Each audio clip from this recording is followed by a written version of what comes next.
আসসালামু আলাইকুম। কথিত আছে টাকা থাকলেই আপনি সুন্দর অথবা লাক্সারিয়াস বিছানা কিনতে পারবেন, কিন্তু চোখের ঘুম নয়। টাকা আপনাকে একটি সুন্দর ঘড়ি কিনে দিতে পারে, কিন্তু সময় নয়। টাকা দিয়ে আপনি টেবিল ভর্তি খাবার কিনতে পারেন, কিন্তু খাওয়ার ইচ্ছাকে নয়। বেশিরভাগ লোকের জন্য এটাই সত্য, কিন্তু অপোজিটে কিছু লোকজন আছে, তারা বলে if money can not buy your happiness then you do not know how to spend it. তবে টাকা যদি আপনাকে হ্যাপিনেস না এনে দিতে পারে, তাহলে আপনি টাকা খরচের সঠিক ব্যবহারই জানেন না। ঠিক এমনই আরও কথিত আছে, money can not buy you happiness but poverty can not buy you anything. আসলে কি সত্য লুকিয়ে আছে এটার মধ্যে? অঢেল টাকা কামালেই কি অনেক বেশি হ্যাপিনেস হওয়া যায়? অন্যদিকে দুনিয়ার সবচেয়ে ধনী লোকগুলি কি সবচেয়ে বেশি হ্যাপি? আসুন ইজি ওয়ার্ডে জানবো এই প্রশ্নগুলোর উত্তর।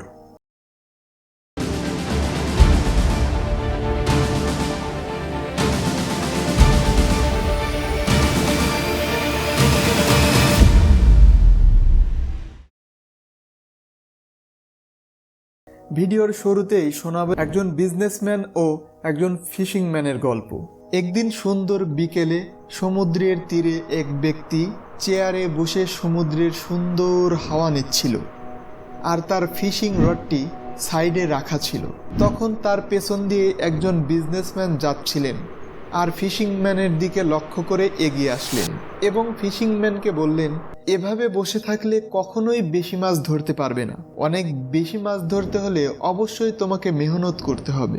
তখন ফিশিংম্যান তার দিকে তাকিয়ে বলল, তাহলে আপনিই বলুন, আমি এখন কি করতে পারি? তখন বিজনেসম্যান বলল, একটি বড় নেট অথবা মাছ ধরার জাল কিনে নাও, যেটা দিয়ে তুমি অনেক অনেক অনেক বেশি মাছ ধরতে পারবে। আর তুমি একটা ফিশিং রড দিয়ে শুধুমাত্র একটা মাছই ধরতে পারবে, আর একই সময়ে একটি জাল দিয়ে অনেকগুলি মাছ ধরতে পারবে। তখন ফিশিংম্যান বলল, এত বেশি মাছ দিয়ে আমি কি করব? বিজনেসম্যান জবাবে বলে, এই মাছগুলি তুমি বাজারে বিক্রি করে অনেক টাকা উপার্জন করবে। ফিশিংম্যান বলল, ওই টাকাগুলি দিয়ে আমি কি করব? বিজনেসম্যান জবাবে বলল, ওই টাকাগুলি দিয়ে একটি বড় নৌকা কিনে সেটার সাথে ফিশিং নেট অথবা মাছ ধরার জাল লাগিয়ে অনেক অনেক বেশি মাছ ধরতে পারবে। এরপর আরো বেশি টাকা উপার্জন করতে পারবে। তখন ফিশিংম্যান আবারও প্রশ্ন করলো, এত টাকা উপার্জন করে আমি আসলে কি করব? এটা শুনে বিজনেসম্যান অনেক এগ্রেসিভ মোডে বললেন, টাকা দিয়ে কি করবে মানে? এটাও বুঝো না? ওই টাকাগুলো দিয়ে জেলেদের হায়ার করে আরো বেশি মাছ ধরবে, এরপর মাছ থেকে আরো বেশি টাকা উপার্জন করবে। তখন ফিশিংম্যান আবারও প্রশ্ন করলো, এরপর কি করব? বিজনেসম্যান, মানে কি? এত টাকা দিয়ে তোমার যা ইচ্ছে তাই করবে? ইচ্ছে মতো খাবার খাবে, পার্টি করবে, সুন্দর পোশাক পরবে, ফাইন্যান্সিয়ালি ফ্রিডম থাকবে, এরপর আরাম আয়েশে সমুদ্রের বিচে বসে রিল্যাক্স করতে পারবে। সেটা যখনই তোমার মন চাইবে। জীবনের বাকি অংশ চাইলে তুমি বিচে বসে রিল্যাক্স করেই কাটিয়ে দিতে পারবে। তখন ফিশিংম্যান একটু মুচকি হেসে বললেন, আমি তো এখন এটাই করছি। যদি ওই বিজনেসম্যান গল্পটিতে এটা না বলতো যে তুমি বাকি জীবনটা বিচে বসে রিল্যাক্স করতে পারবে, তাহলে ফিশিংম্যানের ওই কথাটা বলার কোনো পাঞ্চ লাইন কি থাকতো? কি হতো যদি ওই বিজনেসম্যান বলতো, তুমি এত টাকা উপার্জন করে পৃথিবীর সবচেয়ে দামি ওয়াইন কিনে খেতে পারো? তাহলে ফিশিংম্যান কি জবাব দিত? হতে পারে সে বলতো, আমি ওয়াইন অথবা ড্রিঙ্ক করিই না। আবার যদি বিজনেসম্যান এটা বলতো যে তুমি এই টাকাগুলি দিয়ে পৃথিবীর লাক্সারিয়াস পোশাকগুলি কিনে পরিধান করতে পারবে, হয়তো এরও জবাব ফিশিংম্যান ইজিলি দিতে পারত, আমার তো এত দামি পোশাক কেনার কোনো ইচ্ছেই নেই, কারণ আমি আমার সামান্য শার্ট পরেই অনেক হ্যাপি। কিন্তু যখন বিজনেসম্যান এটা বলতো যে তুমি এত টাকা উপার্জন করে পৃথিবীর সবচেয়ে দামি 5 স্টার হোটেলে গিয়ে থাকতে পারবে, আর সেখানকার মজাদার খাবারগুলি উপভোগ করতে পারবে, আপনারা হয়তো ভাবছেন এই প্রশ্নগুলোর উত্তর কি থাকতে পারে ফিশিংম্যানের কাছে, কিন্তু জবাব তো প্রত্যেকটা প্রশ্নেরই রয়েছে। ফিশিংম্যান বলতে পারবে, লাক্সারিয়াস 5 স্টার হোটেলের আবদ্ধ রুমে আমি কি করতাম? আমি আসল রিল্যাক্স আর হ্যাপিনেস তো এখানেই পাচ্ছি। এখানে আছে সুন্দর শীতল হাওয়া আর নিজের হাতে ধরা মাছ নিজের হাতেই রান্না করে খাবো, কোনো লাক্সারিয়াস 5 স্টার হোটেলের চেয়েও অনেক অনেক বেশি টেস্টি। তো আপনারা কি কিছু বুঝতে পারছেন? এই গল্পটির মধ্যে কিছু একটা সেন্স তো লুকিয়েই আছে। আমরা আমাদের চারপাশে অনেক লোকজনকেই দেখি, তারা হয়তো অনেক দামি পোশাক পরতে পারে না, 5 স্টার হোটেলে থাকতে পারে না, বা খাবার খেতে পারে না, অনেক টাকা উপার্জন করতে পারে না, তবুও সে তার জীবনে অনেক হ্যাপি এবং স্যাটিসফাইড। অন্যদিকে এই গল্পটির উল্টো দিকটাও সত্য। পুরো পৃথিবীতে এমন অনেক কোটিপতি আর বিলিনিয়ার রয়েছে যাদের কাছে অডল সম্পত্তি ও টাকা পয়সা থাকার পরেও তারা তাদের লাইফ নিয়ে আনহ্যাপি। ফর এক্সাম্পল, এলন মাস্ককে দেখুন, সে দুনিয়ার সবচেয়ে ধনী ব্যক্তি। সাল 2017 30শে জুলাই মাস্ক একটি টুইটে লিখেছেন, "the reality is the great highs, terrible loss and unrelenting stress. Don't think people want to hear about the last two." আসল সত্য তো এটাই, অনেক উঁচু উঁচু দালান, খুব মজাদার খাবার আর সম্পত্তির পাহাড়ও পরিপূর্ণ হ্যাপিনেস এনে দিতে পারে না। মনে হয় না মানুষ এই শেষ দুইটা জিনিসকে শুনতে চাইবে। গত বছর ইন্ডিপেন্ডেন্ট পত্রিকায় দি ওয়েল স্ট্রিট জার্নাল রিপোর্টে বলা হয়, people close to Musk have witnessed him using ketamine in small dose. অর্থাৎ এলন মাস্ক ডিপ্রেশন থেকে বাঁচতে কিটামিন নামের ড্রাগের মাইক্রোডোজ নিতেন। এরপর তিনি আরো একটি টুইট বার্তায় বলেন, আমেরিকায় ডিপ্রেশন অনেক বেশি মাত্রায় দেখা দিচ্ছে, আর আমার বন্ধুদেরকেও এটা দেখেছি যে যখন তারা অনেক বেশি ডিপ্রেশনে যেত তখন এই কিটামিন নামের ড্রাগ নিয়ে তারা বেটার থাকতো। এনাকে দেখুন, তার এজ এখন 20। 2 বছর আগে যখন সে 18 বছর বয়স হয় তখন সে কোর্টে রিট করে বলে, আমি আমার পিতার সাথে কোনো ধরনের যোগাযোগ ও সম্পর্ক রাখতে চাই না। সত্যি যদি টাকা সবকিছুর খুশি এনে দিতে পারতো তাহলে ইলন মাস্কের কাছে তো অনেক টাকা ছিল, তার টাকার তো কোনো কমতি ছিল না। কিন্তু তার মেয়ে পিতার থেকে কেন আলাদা হতে চাচ্ছে? গত বছর মাস্কের বায়োগ্রাফার একটি রিপোর্টে বলে, মাস্ক নিজেই এই ব্যাপারে অনেক দুঃখী, কারণ তার মেয়ে তার সাথে কোনো সম্পর্ক রাখতে চাচ্ছে না। ইলন মাস্ক আর তার স্ত্রী জাস্টিন ওয়েলসনের মধ্যে 2008 সালে ডিভোর্স হয়। দ্বিতীয়বার মাস্ক বিয়ে করেন ইংলিশ অ্যাক্টর টালুলাহ রিলিয়াকে। 2 বছর পর এদের মধ্যেও ডিভোর্স হয়। এরপর আবারও ইলন মাস্ক কানাডিয়ান মিউজিশিয়ান গ্রামিসের সাথে রিলেশন চলে, কিন্তু 3 বছর পর সেখানেও সেপারেশন হয়। এছাড়াও তার 3 থেকে 4টা অ্যাফেয়ার চলে, কিন্তু সেগুলো নিয়ে এখনো কোনো কথা ওঠেনি। গত বছর একটি বিজনেস ইনসাইডার রিপোর্টে বলা হয়, এলন মাস্ক এখন কোনো রিলেশনও নেই। এই সকল বিষয় বিবেচনা করলে প্রশ্ন আসে, এই পৃথিবীর সবচেয়ে ধনী ব্যক্তিরও হ্যাপিনেস কেন নেই? আপনাদের হয়তো মনে হতে পারে ইলন মাস্কের এই বিষয়টি শুধু একটি আইসোলেটেড কেস, কিন্তু এমনটা নয়। পৃথিবীর শীর্ষ থেকে শীর্ষ ধনীদের মধ্যে এই উদাহরণ তিনি একাই নন। পৃথিবীর সেকেন্ড রিচেস্ট ম্যান বার্নার্ড আর্নল্টেরও ডিভোর্স হয়েছে। Third rich man Jeff Bezos ওনারও ডিভোর্স হয়েছে। এছাড়াও এই তালিকায় রয়েছে Larry Ellison, Bill Gates, Sergey Brin. দুনিয়ার ধনীদের তালিকায় সেরা 10 জনের 6 জনই ডিভোর্স প্রাপ্ত। একটি ম্যাগাজিনে আমেরিকার সমস্ত বিলিয়নারদের উপরে স্টাডি করে একটি রিপোর্ট প্রকাশ করা হয়েছে। সেখানে বলা হয় 49% বিলিয়নারদের দাম্পত্য অবস্থা সেপারেটেড বা ডিভোর্স প্রাপ্ত। এর মানে হচ্ছে প্রতি 2 জন বিলিয়নের মধ্যে 1 জন তার দাম্পত্য জীবনে ডিভোর্স প্রাপ্ত। এমনিতেও আমেরিকাতে স্বাভাবিক ডিভোর্স রেট 42%-এরও বেশি।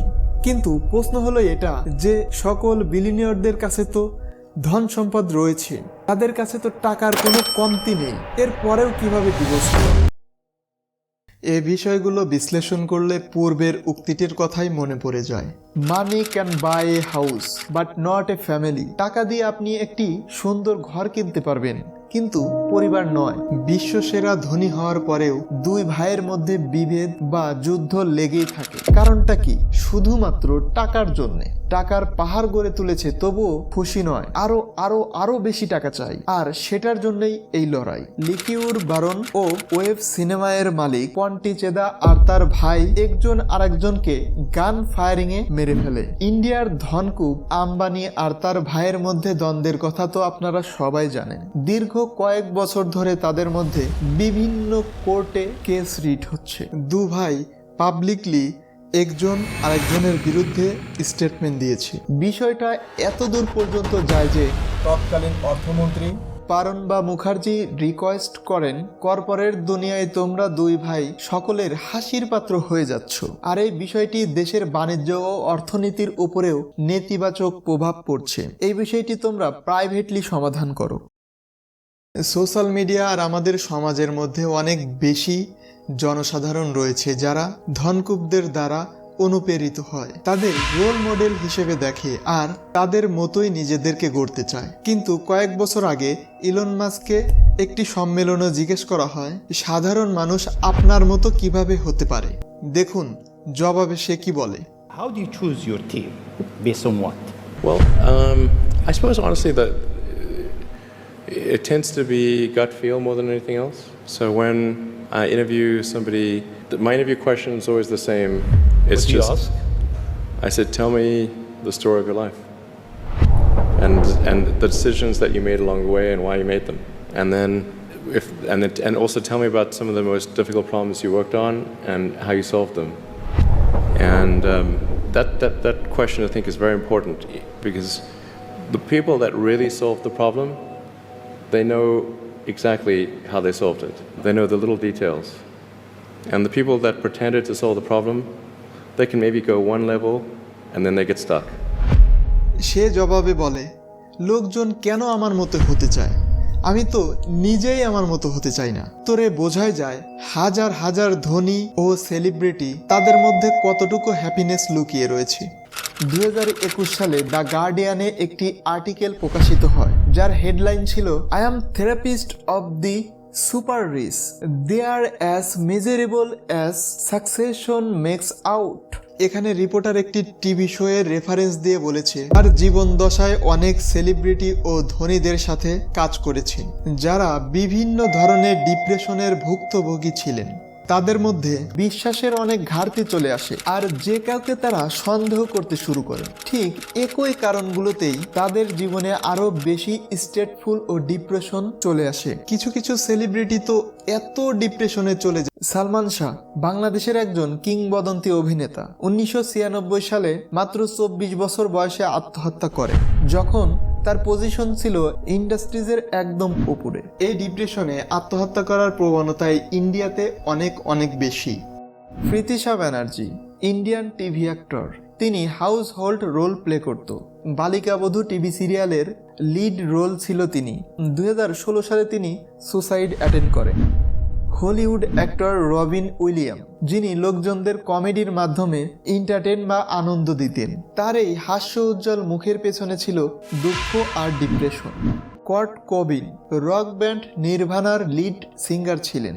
27 বছর বয়সে তিনি আত্মহত্যা করেন, যখন সে তার ক্যারিয়ারের টপ পজিশনে ছিল। এদের মধ্যে কারো কাছেই ধন সম্পদ বা টাকা পয়সা কম ছিল না, তবুও তাদেরকে এই টাকা পয়সা বা ধন সম্পদ হ্যাপিনেস বা বেঁচে থাকার স্যাটিসফ্যাকশন এনে দিতে পারেনি। ইন্ডিয়াতে আরও কিছু ফেমাস নাম পাওয়া যায় যারা ডিপ্রেশনের মধ্য থেকে বেঁচে ফিরেছে। গত বছর দি ইন্ডিয়ান এক্সপ্রেস পত্রিকায় একটি রিপোর্টে TV presenter Kapil Sharma reveal করেন তিনি অনেক ডিপ্রেশনে আছেন এবং তার আত্মহত্যা করার চিন্তাগুলো বারবার নাড়া দিচ্ছে। ওই রিপোর্টের শেষের দিকে তিনি আরও বলেন কিভাবে ডিপ্রেশনকে ফেস করে জীবনে ঘটে যাওয়া সকল ছোট ছোট বিষয়গুলিকে প্রাধান্য দিয়ে এনজয় করা এবং কোনো কিছুকে অনেক বড় করে চিন্তা না করা। ইন্ডিয়াতে আরও একটা ফেমাস নাম চলে আসে, দীপিকা পাডুকোন। তিনি ইন্ডিয়ার most of the successful actor. তিনিও অনেক বেশি ডিপ্রেশনের সাথে সাফার করছিলেন। পরবর্তীতে তিনি ডিপ্রেশনকে মোকাবেলা করার জন্য এই বিষয়গুলি রিভিল করেন। এছাড়াও পৃথিবীতে এমন লোকও আছে যারা কখনোই নিজেদের লাইফ নিয়ে ডিপ্রেস ছিল না, কিন্তু তাদের অ্যাক্টিভিটি এবং অ্যাকশন দেখে বোঝা যায় তারা আসলেই নিজেদের জীবন নিয়ে ডিস্যাটিসফাইড।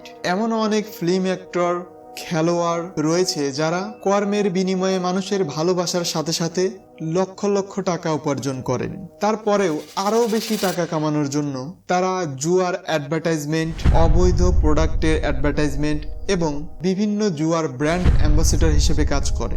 এদের মধ্যে রয়েছে গ্ল্যামারাইজ খ্যাত নুসরাত ফারিয়া, ক্রিকেটার সাকিব আল হাসান, অপু বিশ্বাস, মাহিয়া মাহি, আরও অনেকে।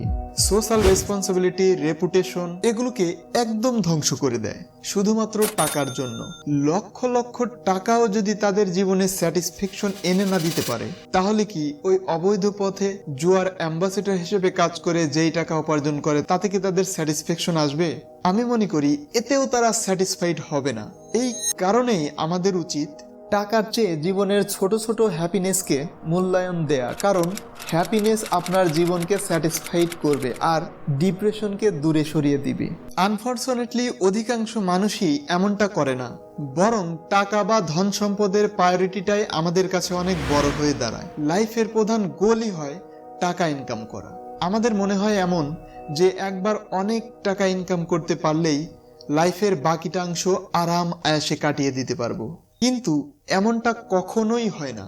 ঠিক পূর্বের সেই গল্পটির মতো। এখন কারো কারো মনে প্রশ্ন আসতেই পারে যে মেনে নিলাম রিচম্যান ও সেলিব্রিটিদের মধ্যে অনেক ডিপ্রেশন রয়েছে, কিন্তু গরিবদের মধ্যেও তো এটি আছে। হ্যাঁ, অবশ্যই সঠিক, এটার সাথে আমিও একমত, কিন্তু আমি এটা বলিনি যে গরিব লোকেরা অনেক সুখী। পয়েন্ট তো এখানে যে ধনী লোকেরা খুব বেশি হ্যাপি, খুব বেশি স্যাটিসফাইড গরিব লোকেদের তুলনায়, এটা তো নয়। কিন্তু কেন?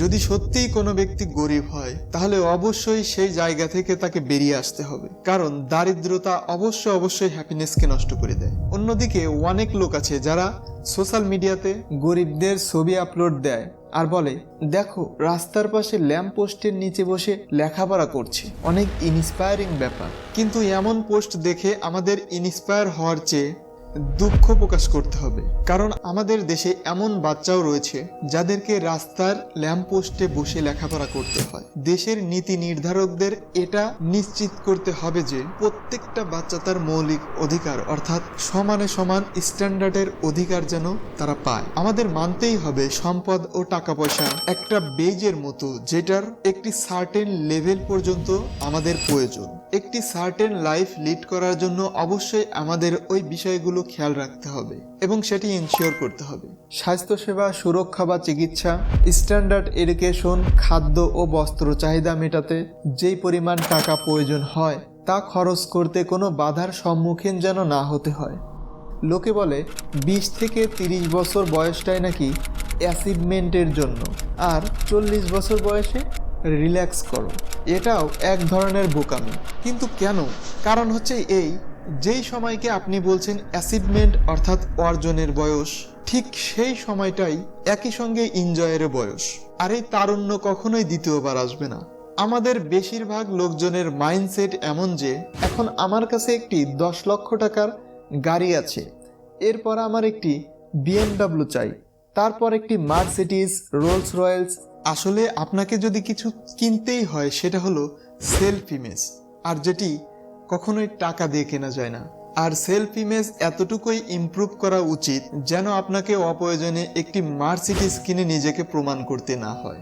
বর্তমান এই সোশ্যাল মিডিয়ার ইনফ্লুয়েন্সের জগৎ থেকে বাইরে এসে দেখুন, সোশ্যাল মিডিয়ার দুনিয়া এতটাই রঙিন যে বাস্তব জীবন আসলে এমনটা নয়।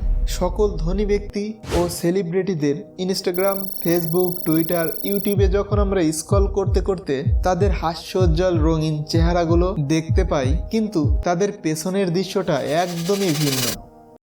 অন্যদিকে সোশ্যাল মিডিয়াগুলিতে অন্যকে দেখে জেলাস ফিল করা আর নিজেকে দেখিয়ে অন্যকে জেলাস ফিল করানোর এই সার্কেল থেকে আমাদের বেরিয়ে আসতে হবে, কারণ এই কালচারই আমাদের অতিরিক্ত থেকে অনেক অতিরিক্ত টাকা কামানোর জন্য ইনফ্লুয়েন্স করে।